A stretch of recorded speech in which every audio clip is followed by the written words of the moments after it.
All right, so today we're going to talk about the Bill of Rights in the U.S. Constitution. I want to first start by saying that the Bill of Rights is derived from several sources.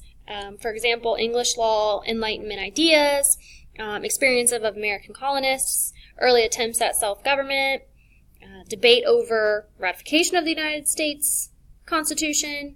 And by taking a look at these different sources, you can get a clear understanding of how the Bill of Rights emerged to be what it has become today. So, to start us off, the Constitution explains the structure of government. And this quick outline here just kind of shows the different articles that are within the Constitution. We've talked about the preamble. Again, it states the purpose of the Constitution. Articles 1 through 3 talk about the different branches of government: legislative, executive, and judicial. And then 4 talks about the relations among the states with the national government. 5 talks about amending the Constitution. 6 talks about national debts, supremacy of national law, that the Constitution is the law of the land, oaths of office, and then lastly there is ratifying the Constitution. Again, these are the different parts of the Constitution, and then the Bill of Rights is added on to the end. So what about rights and responsibilities for citizens? Well, essentially, that's what the Bill of Rights' purpose was. It was to protect our basic rights as Americans. The Bill of Rights was suggested in 1789, and it was formally added in 1791, and again, it was used to explain individual freedoms. The Bill of Rights was not a new concept.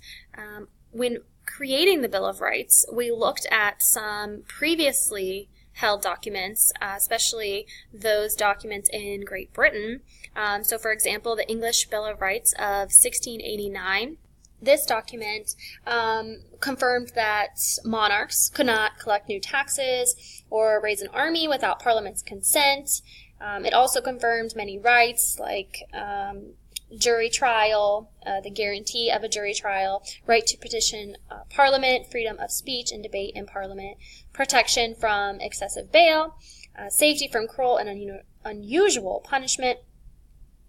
And as you can see, many of these protections found their way into the U.S. Bill of Rights. The Magna Carta was another document that influences the Bill of Rights. This document guaranteed that Englishmen could not be fined or imprisoned, except according to the laws of the land. This was a major step towards constitutional protection of rights by recognizing trial by jury and due process of law. Magna Carta was a clear inspiration to the framers since they included several of its provisions in the U.S. Bill of Rights. And then Petition of Rights also influences the Bill of Rights. The Petition of Rights limited the powers of the monarch, basically said that he could not tax people without going through Parliament first. He could not imprison people without them having the opportunity to defend themselves. And so again, some of those ideas influence the Bill of Rights. The English Bill of Rights limited the power of the English monarchy as well, and was written as an act of Parliament. So who wanted the Bill of Rights?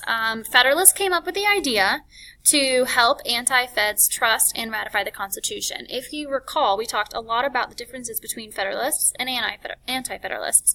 The anti-Federalists were, again, very weary of a strong centralized government. They felt that the Constitution did not protect our liberties and our rights, and they weren't exactly wrong. They weren't really included in the Constitution. And so in order to get the Anti-Federalists on board and help the Constitution to get ratified, the Federalists essentially realized that, you know what, if we don't add the Bill of Rights, if we don't protect the basic rights of our people, then the Constitution might not get ratified. And so they came up with the Bill of Rights.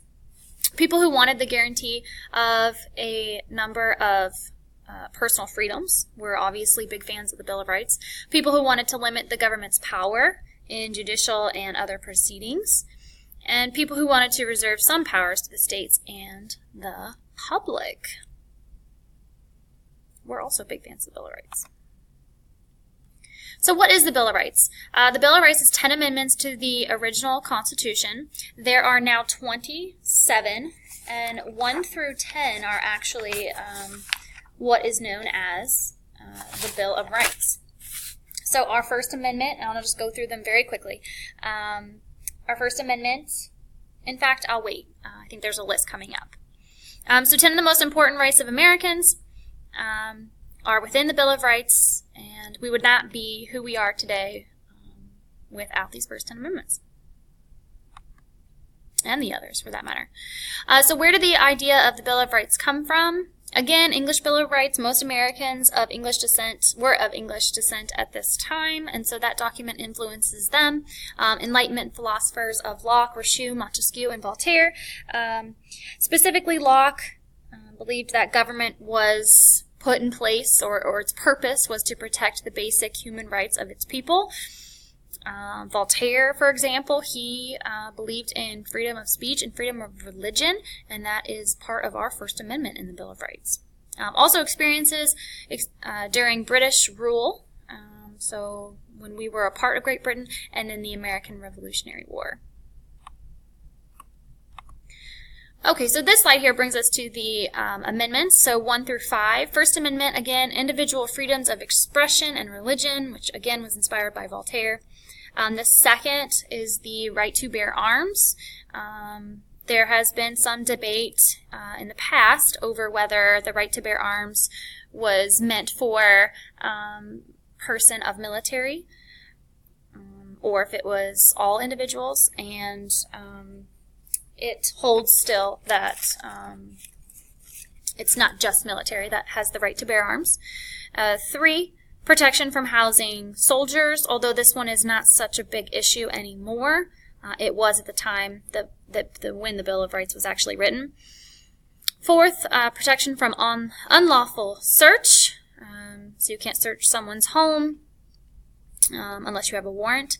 Due process of law if accused of crime.